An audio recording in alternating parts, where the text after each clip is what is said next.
we're going to cover pretty much the same sorts of things, unless obviously there will be new questions from new participants. It is our goal to run through our slides at a relatively quick pace because we went over them in much more detail in the last telecon. And so if you find yourself wanting a lot more detail on a particular slide or whatnot, Allison has posted that to YouTube, and we sent out the link yesterday, and on that YouTube page you can see she's indicated the times during the video when we talk about certain subjects. So I would suggest that if we're going too fast, please look at that, or certainly ask us questions. We'll try to get through these slides relatively quickly, knowing that you can all read them on your own, and then we'll open it up for questions. So going to our first slide here, and so as I mentioned before, all of our proposals are due December 1st, and that's by 11:59 p.m. Pacific time. So for those of you who wonder, the end dates of the projects that are proposed have to be by February 28, 2019.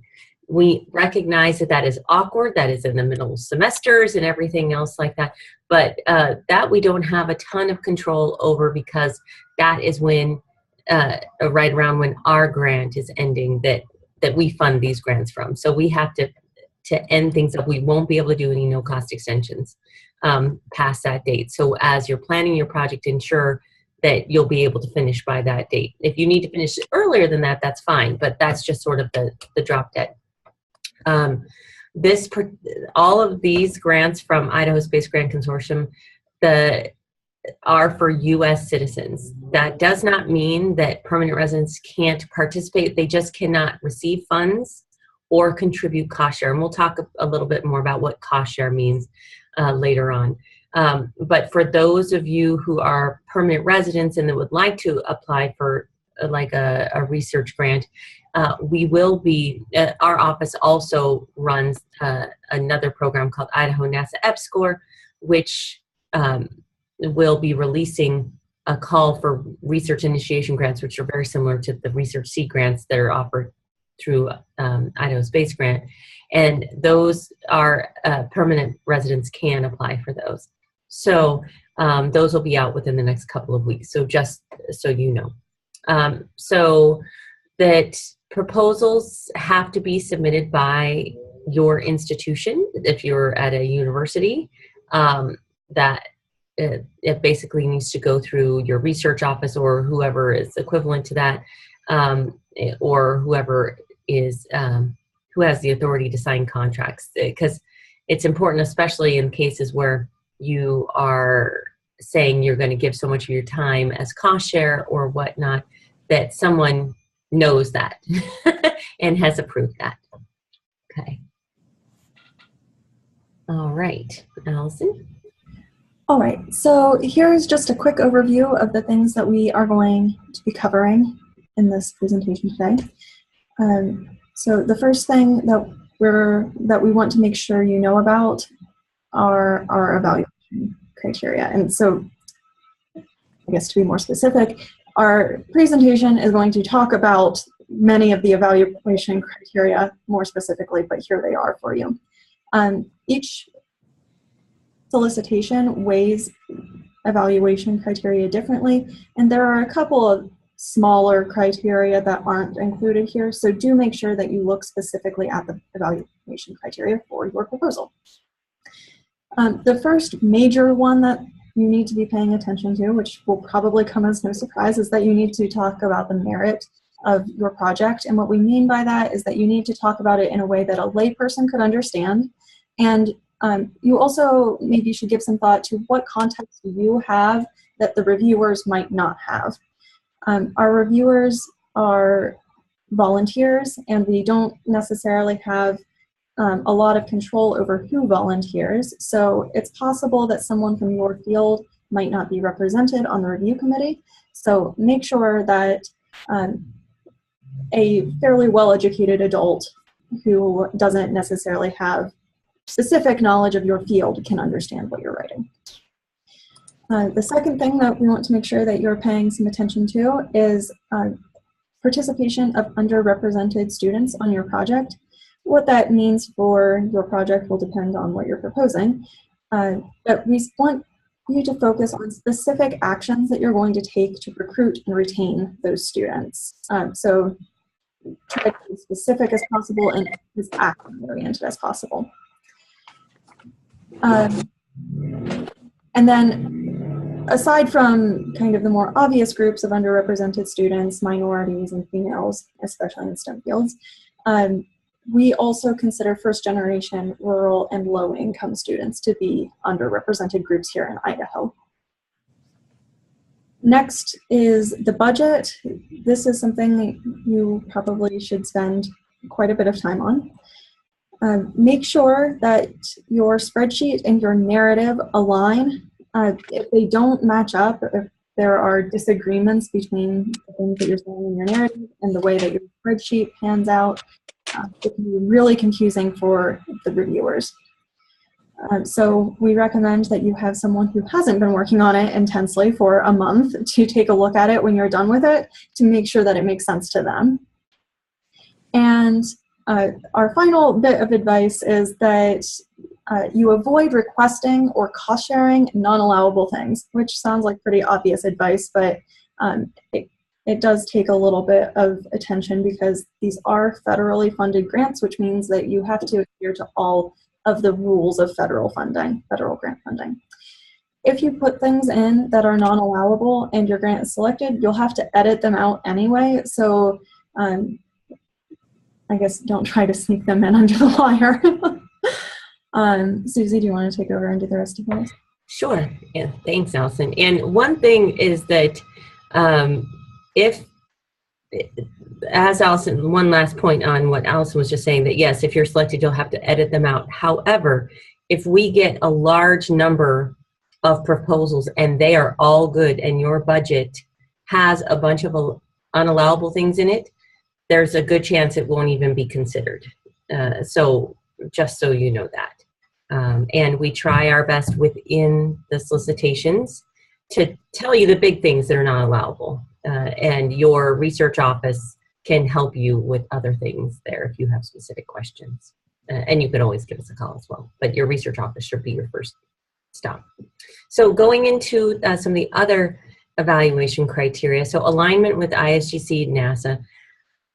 And when we're talking about alignment, a lot of times in the past we used to ask for, hey, show us what strategic goal this is for, but NASA's strategic goals are so broad, it's pretty easy to match anything there. But what we want to know is, how does this help NASA achieve what it's trying to achieve, and or how does this help Idaho? You know, ideally, an ideal situation is something that benefits both Idaho and furthers what NASA is trying to do. That's what we're looking for.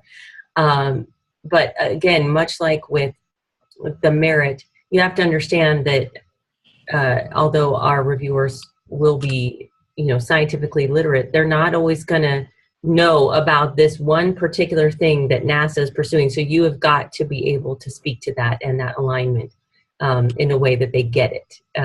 So instead of talking at the component level, you know, if you're proposing something like some new widget of some sort, talk about the greater things, how, yes, this widget helps this, but then it helps, you know, us get to the moon faster, or whatever it is, just to drive it home. The timeline, metrics, and deliverables, that a lot of times the review committee want to see that you've thought through the project, and the best way to show that is in your timeline, metrics, and deliverables. So try to be realistic and specific. Just breaking it up into, okay, here's where I'm going to do a progress report, or whatever. That's more of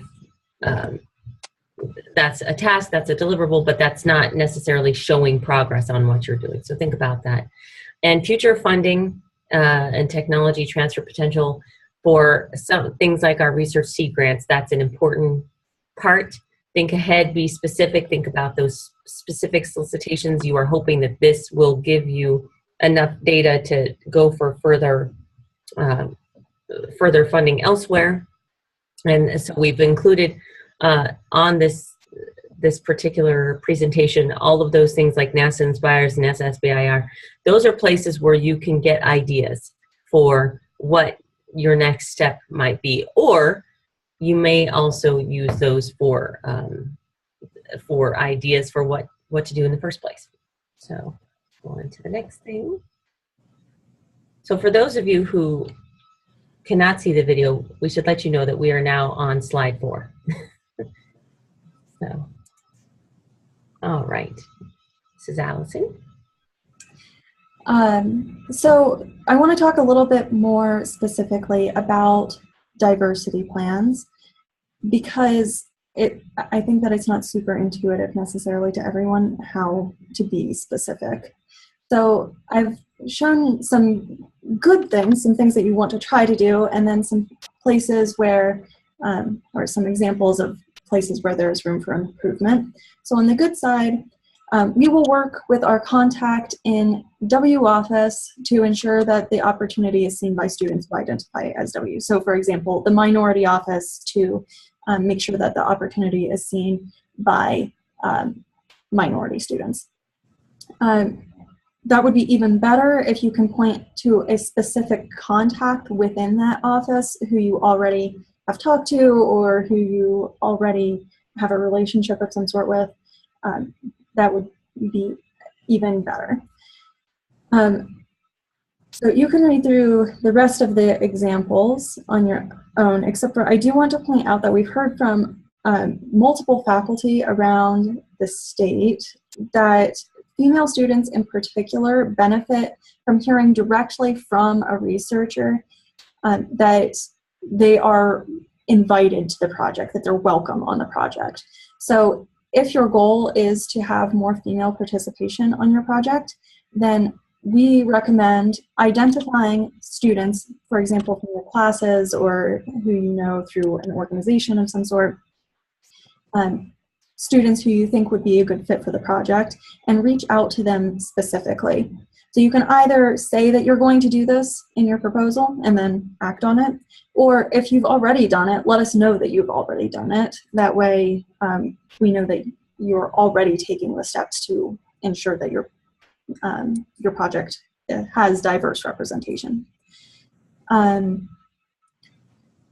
So on the room for improvement side, all of the examples that I have over here are what I consider to be somewhat vague. They have the sentiment correct. They're indicating what you want to do, but there's not really a specific plan for how you will do it. It's good to say that you want to include female students or that you are going to reach out to low-income students, but the how can often be the stumbling block, so take the time to think about it now. All right. All right, now we're on slide 5. So project timelines, and just for 1 second, we did have a question posted to the group chat, and so if you want to look at that, you can. We've answered that question. Very good one from the Idaho Ag School Network. And so project timelines, I talked just a little bit about this in the last, on the previous slides, but we can't emphasize enough that since there won't be no cost extensions allowed, having a realistic timeline is important. Think about things like what tasks are contingent upon others, what are dependent upon others. Plan for that. If you can, try to plan for the expenditures within that timeline to give you an idea.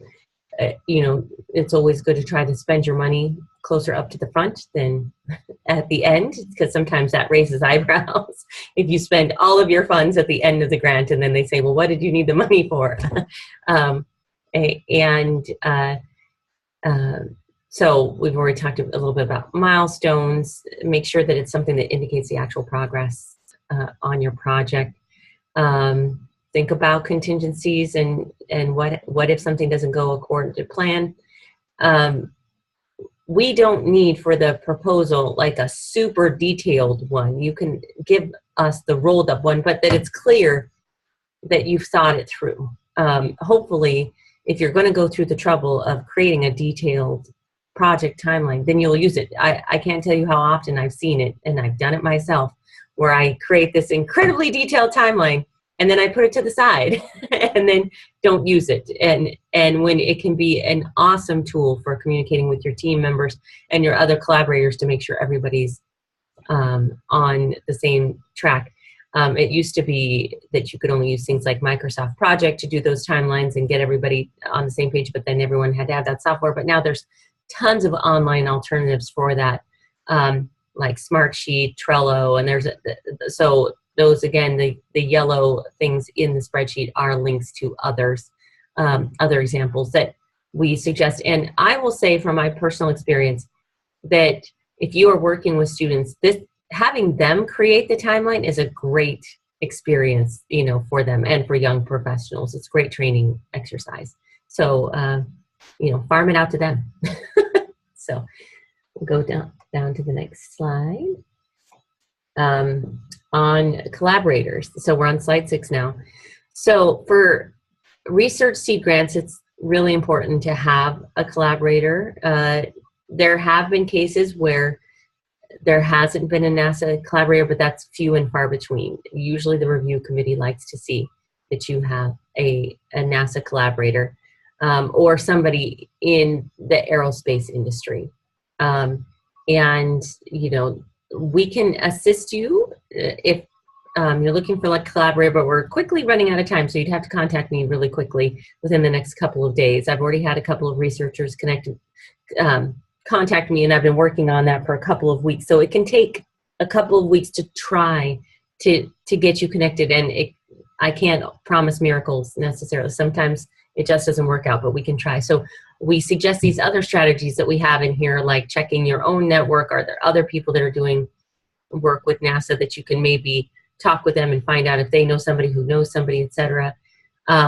You can, all of these links in here, like the NASA NSSC, you can search your university and see who else in your university has awards with NASA, and that's a good stepping stone as well, so that you can go talk to the other folks at your school. Checking out other solicitations often that are on the NASA Inspires website, which is where they put out a lot of their research solicitations, where there's usually a programmatic point of contact you can start with. And then there's also University Affairs and Partnerships Office at lots of NASA centers. But if you hit a wall, let us know and we'll see what we can do to help. For undergraduate research and engagement grants, it helps to have a NASA collaborator, but it's a little less stringent there. It doesn't need to necessarily be a one-to-one collaboration. There's lots of NASA programs like Microgravity University, NASA Develop, NASA Centennial Challenges, all of these, there's a ton of challenges that they have that you could just put a group together. You could look at NASA Solve and say, oh, look, they're trying to do this Mars ice drilling challenge or whatever it is, and say, we want to get a group together just to work on that for fun this year, and we need $5,000 to get supplies and to do that, or to travel, or to do whatever. So those are places that you can try to align with what NASA is trying to do. For pre-college, consider collaborating with other partners in Idaho, like we've got the Idaho Out of School Network on the line today, the Idaho STEM Action Center. Talk with them. You can also use some of the NASA resources for education they have. Or again, like NASA Solve is not just for undergraduate students. It's got citizen science projects and things like that. So if you want to teach your kids in your classroom how to look for extrasolar planets or spotting asteroids or things like that, they've got great resources and things where the students can actually work to do that, to do some citizen science. So think about that. And last but not least, if you do have a collaborator, make sure that they are really engaged, because quite often, sometimes people will have a collaborator from NASA or from industry or whoever, and it just seems like you can tell from the letter that they don't really know what's going on, or they're not really into it. Make sure that the collaborator's not just there in name only, if that makes sense, because most of our reviewers are quite well, they're all savvy, and they can see when somebody is really interested in the outcome of a project and when somebody's just sort of signing the dotted line to make a requirement. It's the same if for any of you who have ever seen recommendation letters for like students on scholarships and things like that. You can tell the professors or teachers who were really excited about that student and the other ones who just wrote it because they felt obligated. So they can tell that. All right, now the fun stuff. All right, now we're going to talk about budgets.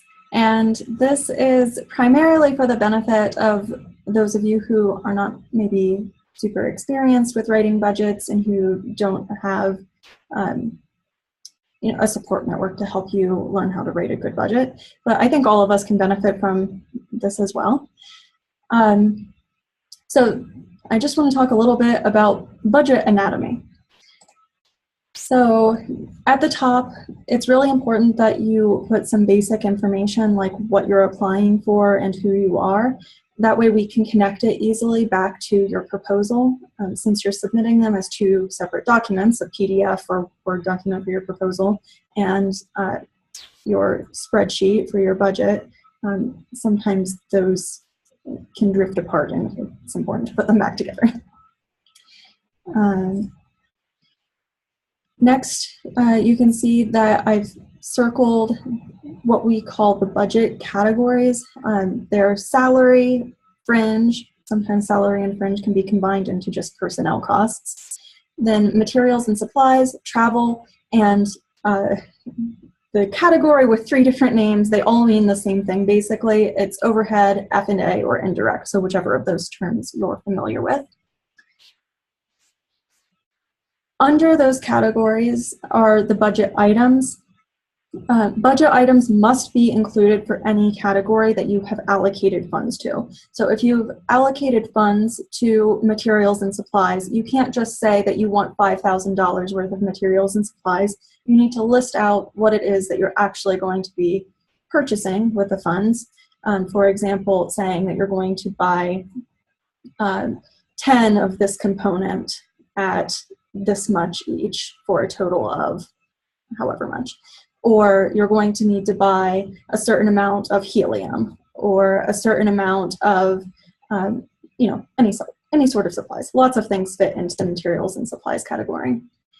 In a little bit, we'll talk, though, about some things that are not allowable, and many of them fall into the materials and supplies category. Reviewers should be able to find all of this information that I have listed out here, either in the budget itself or in the narrative. So that's what I mean by that, is that the reviewers should be able to find what kind of transportation you're taking and how much it costs per attendee and how many attendees will be traveling in that way. It doesn't have to be in the spreadsheet, but they need to be able to find it and connect it to the spreadsheet. The overhead section must include the total direct costs and then the direct costs that are subject to overhead at your institution. Sometimes that's called the modified total direct costs, or MTDC.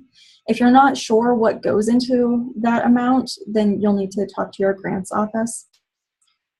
And then you'll use your institution's negotiated rate times the MTDC to calculate your total indirect costs. If your institution doesn't have a negotiated rate, a federally negotiated rate, then your only option is to use 10% for that rate. That's what the federal government has decided is the rate if you haven't negotiated a specific rate.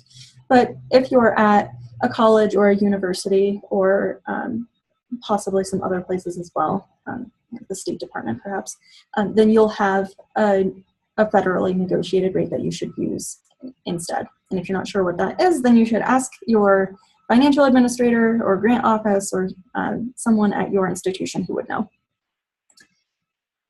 Okay, so then the total costs are the total direct costs plus the total indirect costs, which you just calculated. So that was everything that goes in the rows. Now we're going to talk about columns. One column in your spreadsheet should be for the ISGC request. All funds that you're requesting from ISGC should go in that column, and nothing else should go in that column, only the request.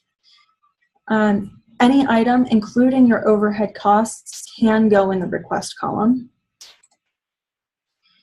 Then you should have at least one column and possibly more columns for the match that you're providing. We're going to talk more about match in just a second.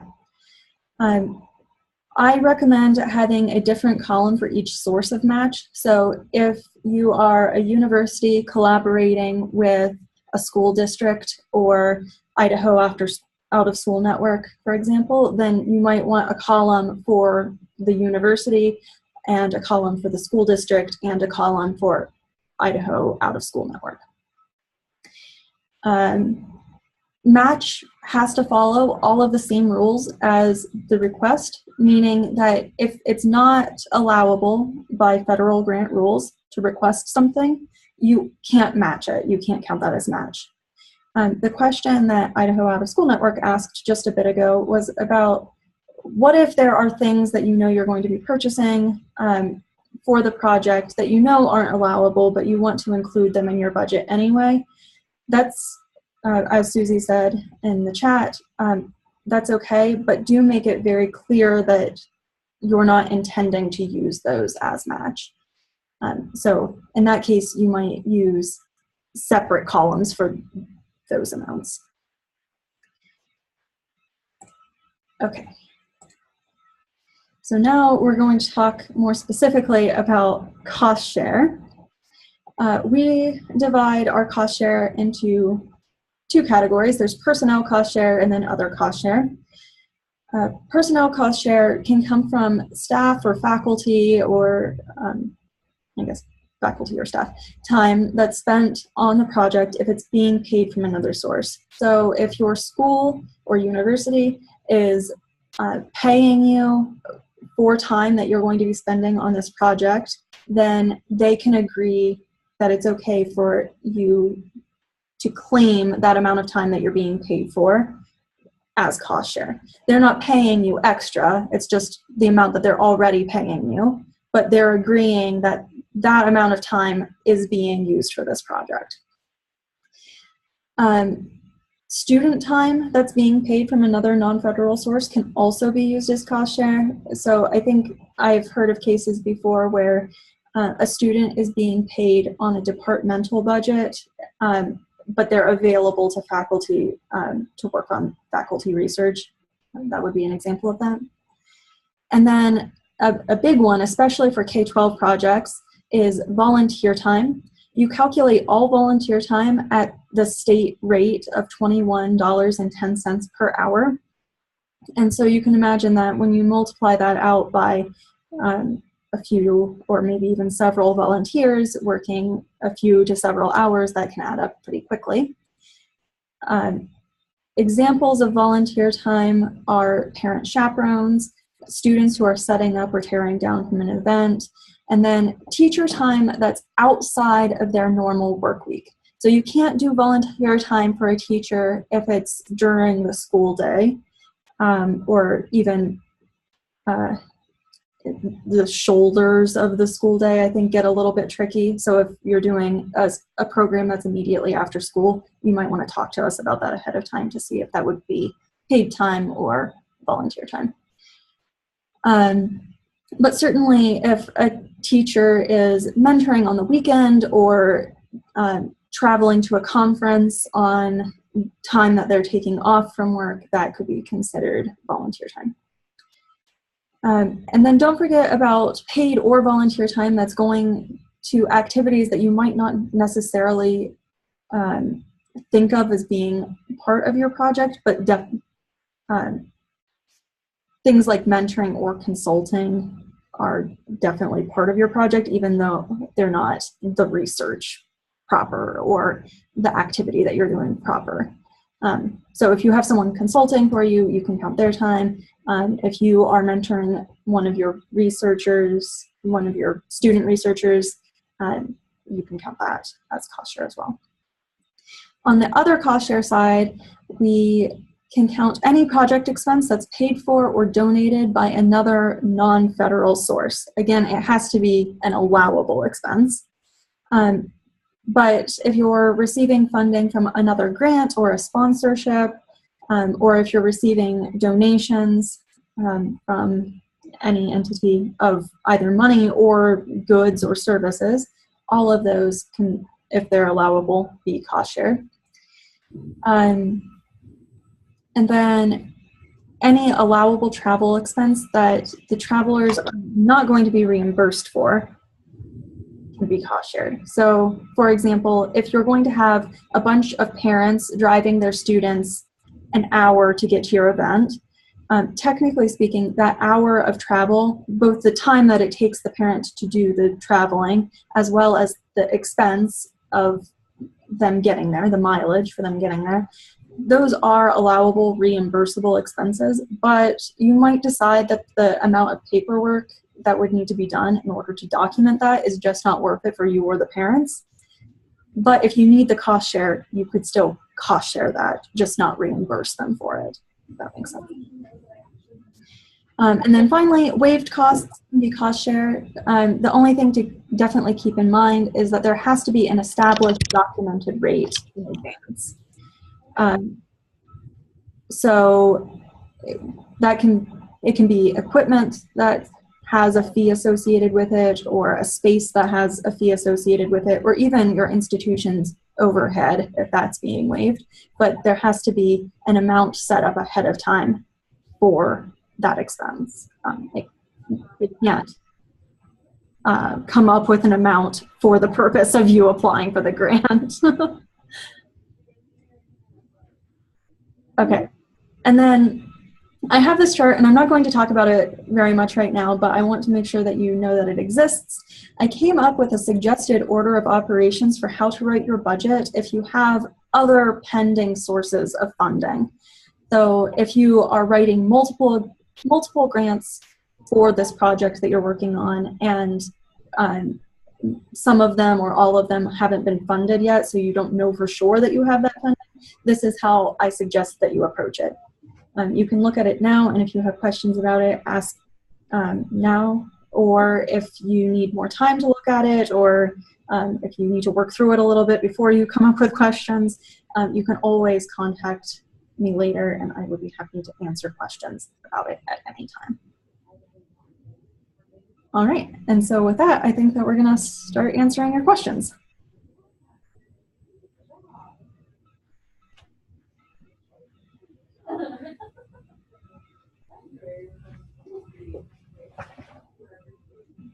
And just a reminder, most of you are on mute. Yeah.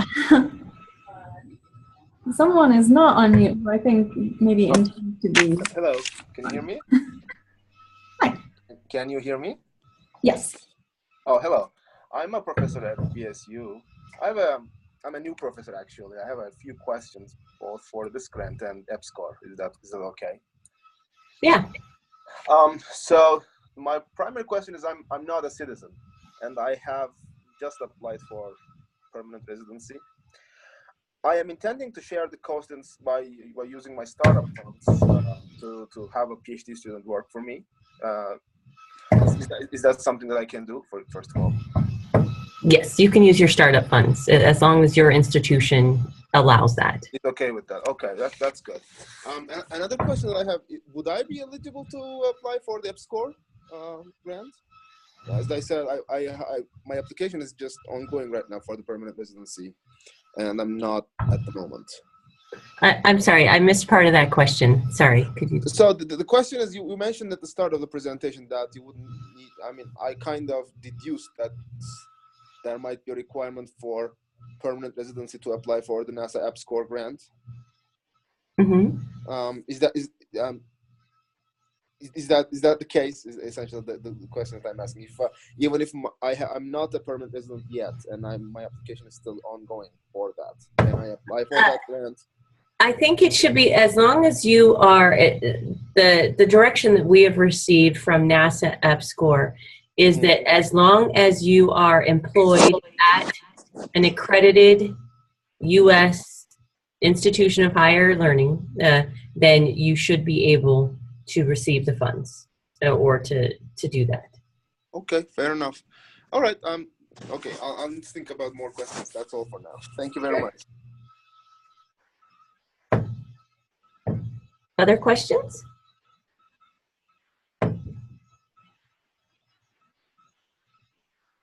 And of course, you're also welcome to type them into the chat if you don't feel like speaking up.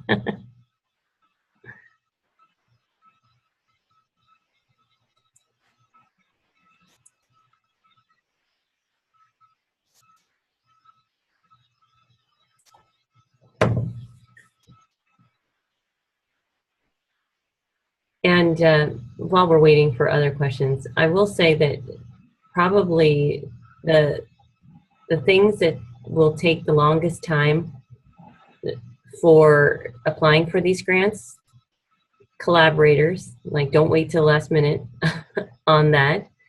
Your budget, making sure that that is good, and don't leave running it past your Office of Sponsor Programs or other similar body to the last minute, because it's good to let them know, if you haven't already, that you're planning on applying for this. And especially because of the deadline being December 1st, you know, you've got Thanksgiving going on, you know, in the next couple of weeks. So if you haven't already alerted people that you are going to apply for one of these grants, you will probably, you know, they will probably appreciate if you give them the heads up so that they can manage their workload accordingly.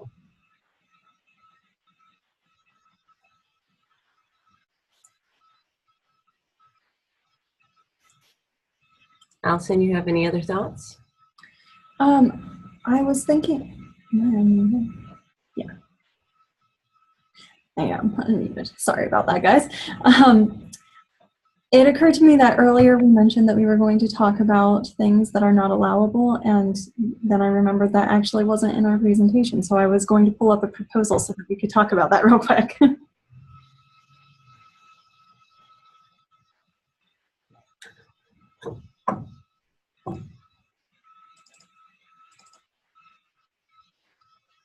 And while Allison's pulling that up, I can talk a little bit about a couple of those. Are you going to display it on your screen, Allison? I will, yes. Okay, excellent. So some of the big things tend to be, some of the big things is capital equipment. So if you are trying to purchase like a $10,000 piece of equipment, these are not the grants to do that. Generally, anything that has a cost over $5,000 and a shelf life longer than a year can be considered capital equipment. And so you have to just be a little bit careful. Sometimes people try to get around that by saying, oh, well, you know, we're buying a $3,000 component, a $2,000 component, and another $3,000 component. And so it's not just one $5,000 unit, but the way that they consider, if you're putting all those components together to form one unit that's going to cost $8,000 or whatnot, that would still be considered capital equipment. And if it does have, let's say that you're buying a new centrifuge, you know, and you really need it for the project.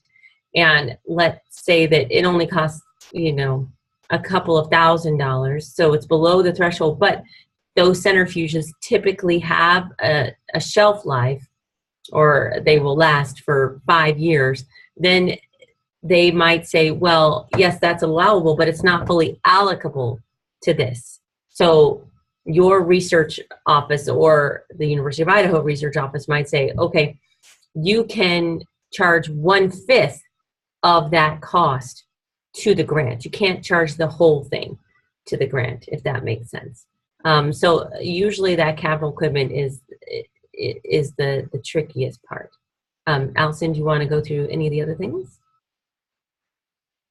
Oh, you're on mute. Thank you, Susie. I will talk about overload pay because I think that this one tends to be confusing for people, especially perhaps K-12 people, because the word overload pay doesn't tend to come up in a K-12 context very often. So what that means is that any person who's already employed full-time cannot receive additional funds from the grant. You can't be paid more than full-time. You also can't cost share, as we already discussed, you can't cost share volunteer time during your normal work hours, but volunteer hours outside of your normal work hours can be cost shared. If you are on an academic calendar, then you might be able to get paid for work that you do over the summer, and that applies both to faculty who are on an academic year contract as well as K-12 teachers and other staff who have an academic year contract. If you think that that is an option that you would like to take advantage of, you might want to talk to us in advance, or we might reach out to talk to you after you submit your proposal, because it's not frequently treaded territory, especially in the K-12 realm. So we'll just want to double check to make sure that everything is set up in a way that is allowable. And then we already discussed that if you do want to use some of your work hours, and if your administrators are okay with you using some of your work hours for the project, then you can cost share that time that you're getting paid for already by your school, but you will need to collaborate, work together with your administrators to make sure that they agree to that, and then you'll submit a letter to us signed by them stating how much of your time and for what period of time you'll be cost sharing.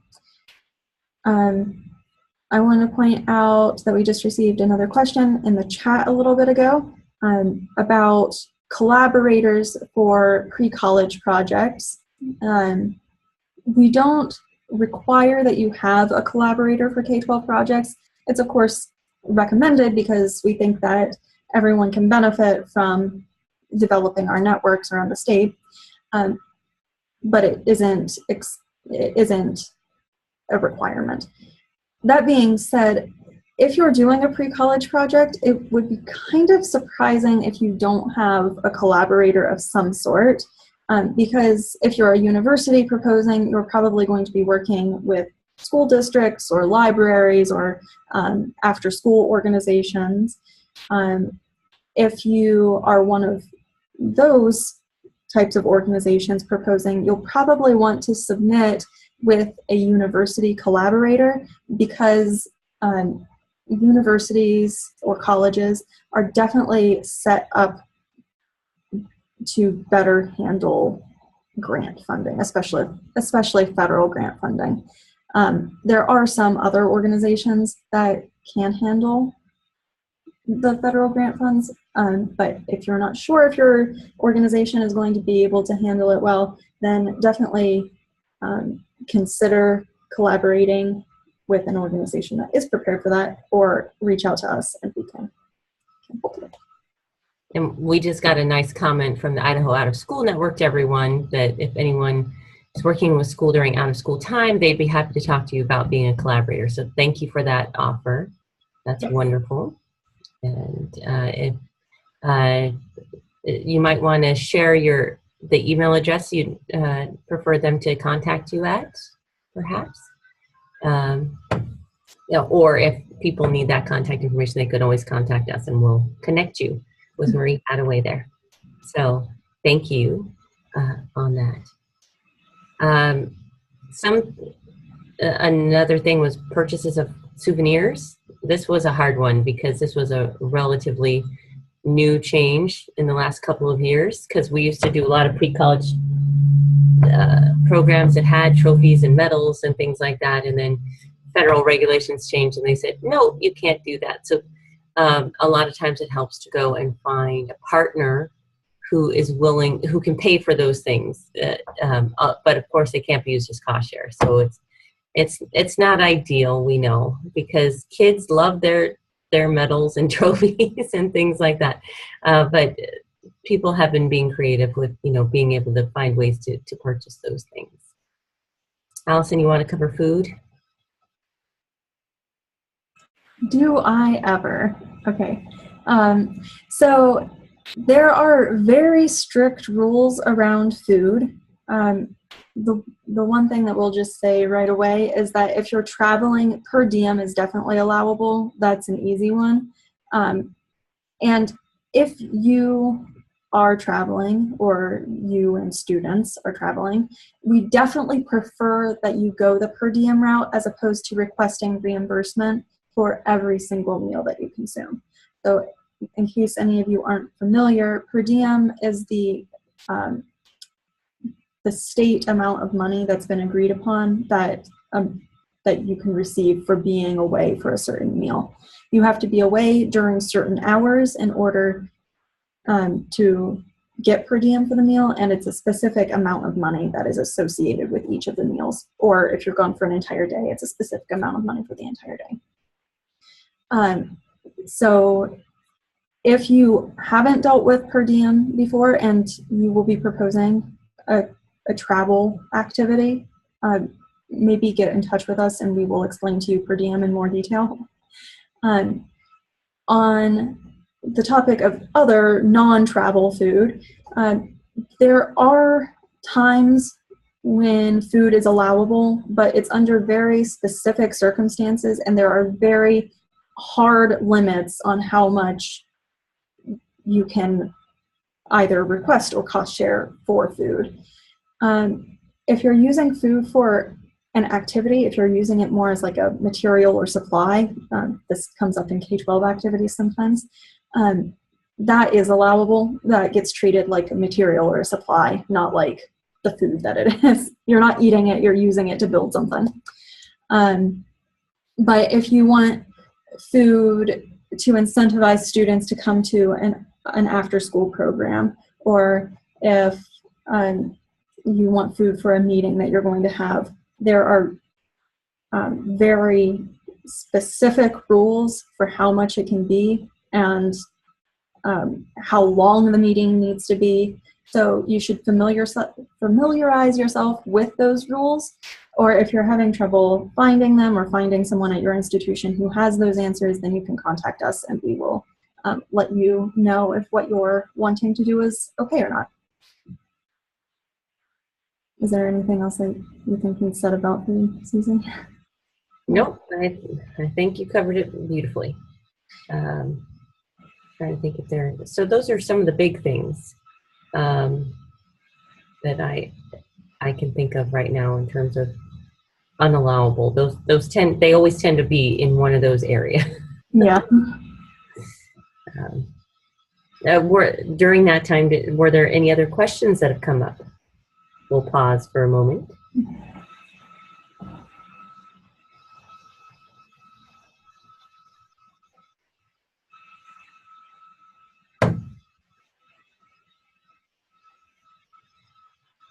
So I'd say we'll give it about 1 more minute for questions, and then if there's no more questions, we'll let everybody get about 8 more minutes back in their day. We can stick around until everyone filters out. That way, if you have a question that you wanted to ask on a more individual basis, we can Absolutely be here for that. But we appreciate everybody who's called in, and we look forward to receiving proposals from hopefully all of you, or at least some of you. And you can always contact us via email at isgc@uidaho.edu, or you can usually find our phone numbers as well on the website under the contact page. Allison is the expert on all the pre-college stuff. I tend to do more on the research seed grants, and we both do a bit on the undergraduate STEM engagement and things like that. But you can call either of us depending and we will do our best to answer those questions.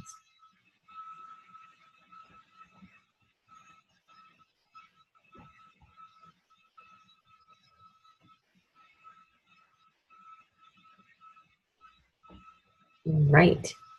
I think that's it for the telecon. We will stay on the line for a couple more minutes. And just thank you for calling in. And we appreciate it.